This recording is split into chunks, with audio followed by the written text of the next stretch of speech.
Seorang ibu menyadari, anjing peliharaannya mati meninggalkan kakinya. Wanita ini melihat ke bawah. Ternyata anak kembarnya memakan anjing itu. Seketika wanita ini langsung menutup pintunya, dan menguncinya.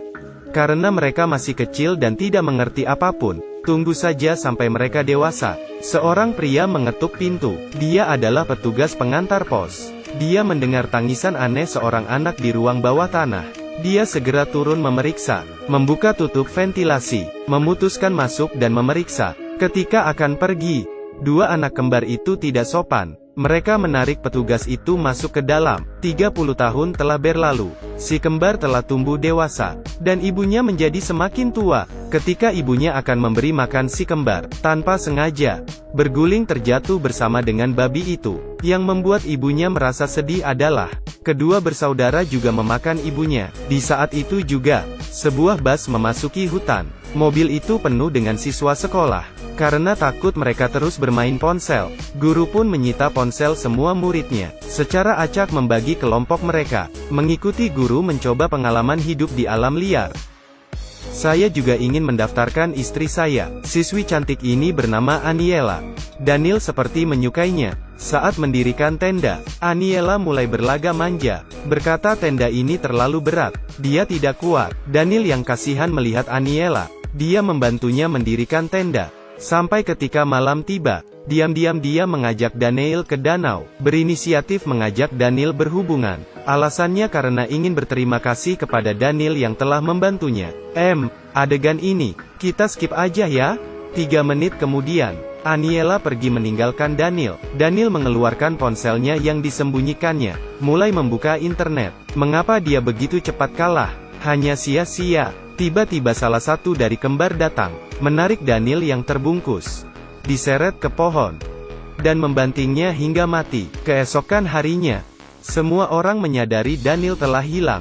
Mereka lalu pergi ke danau. Zosia melihat noda darah di pohon. Guru Zia meminta Aniela dan Bartek tetap tinggal di sini. Sementara dia, Zosia dan Julek akan mencari Daniel. Segera mereka menemukan rumah si kembar. Tidak ada orang di rumah. Melihat ruang bawah tanah sangat bau, Zia dan Zosia turun melihat keadaan. Mayat tubuh Daniel ada di sini. Pada saat yang sama, adik kembar pulang. Melihat itu, Julek segera turun ke bawah. Tapi si kembar menemukan mereka. Awalnya adik kembar sedikit terkejut. Kenapa tiba-tiba ada 3 orang di sini? Dia tidak bisa menghabiskan makanan sebanyak ini. Zia dengan cepat membuka ventilasi, membiarkan Julek dan Zosia keluar duluan. Tapi ketika tiba gilirannya, ponsel Daniel tiba-tiba berbunyi. Zia membuat keputusan yang berani, menakut-nakuti lawan dengan tongkat, kemudian menggunakan ponsel mencari bantuan. Namun dalam 3 detik, sebelum pergi, Zia terbunuh. Melihat situasi ini, Merek berdua kabur. Di sisi lain, Aniela dan Bartek sedang berbicara. Namun tiba-tiba, mereka bertemu dengan kakak kembar. Aniela bahkan tidak sempat bermanjaan. Namun Bartek melarikan diri. Dia beruntung menemukan sebuah gereja. Tapi pendeta tidak percaya pada monster. Pastor meminta Bartek agar tidak panik, lalu menghantam hingga pingsan. Ketika bangun, dia sudah terikat. Pastor tersenyum ramah dan berkata, "Kamu itu berandalan sesat. Apa-apaan? Jika tahu begini dia lebih baik mati di tangan kakak kembar." Saat itu juga, mesin penghancur tiba-tiba menyala. Pastor yang bingung, melangkah maju dan memeriksa. Tiba-tiba kakak kembar sudah ada di belakangnya, lalu memasukkannya ke mesin itu. Hanya menyisakan satu sepatu sebagai kenang-kenangan. Bartek mengambil kesempatan untuk membebaskan diri, menemukan tempat untuk bersembunyi. Dia berhasil memanjangkan hidupnya selama 2 menit. Zosia tahu satu persatu temannya telah mati. Dia ingin segera pergi dari hutan ini. Mereka kembali ke rumah si kembar. Zosia memberikan pisau kepada Julek, meminta Julek menarik perhatian monster itu. Dia mengambil kesempatan untuk mencuri ponsel Daniel, tapi Julek tidak berani. Jadi Zosia membuat langkah besar. Dia langsung mencium wajah Julek.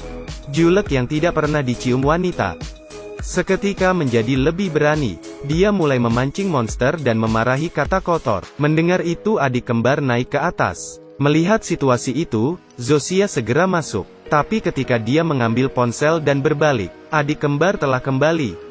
Melihat monster itu menatapnya, Zosia melarikan diri dari jendela. Namun dia tertangkap. Monster itu mencekiknya. Tepat ketika dia akan membunuhnya, Julek datang, menusuk tubuh si monster, seketika membuat monster itu marah, dan membanting Zosia hingga pingsan. Dia juga mencium Julek. Ketika Zosia bangun, kakinya telah dikunci dengan rantai. Dia juga melihat Julek terluka parah kehilangan lidahnya. Julek lalu perlahan mati di pelukan Zosia. Zosia mengeluarkan ponsel Daniel. Namun ponsel itu butuh kata sandi. Ribet banget. Bukankah artinya pengorbanan Julek sia-sia? Tapi luar biasanya dia menggunakan pisau membuka rantai kunci itu. Akhirnya Zosia melarikan diri. Dia bisa saja kabur, tetapi dia merasa sangat kesal. Jadi saya mengambil parang dan naik ke atas. Melihat monster yang sedang tidur, dia perlahan berjalan ke samping tempat tidur, membalaskan dendam untuk rekan satu timnya. Zosia kemudian tinggal di hutan selama 3 hari 3 malam. Akhirnya dia melihat mobil polisi. Polisi segera membawanya ke rumah sakit. Namun di tengah jalan, mereka seperti menabrak sesuatu. Ketika turun ternyata itu kakak kembar.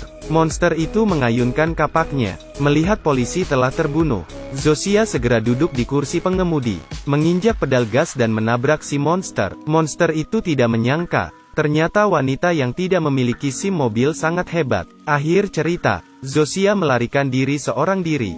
Dari wajahnya sangat jelas terlihat, kecanduan internetnya pasti sudah berkurang.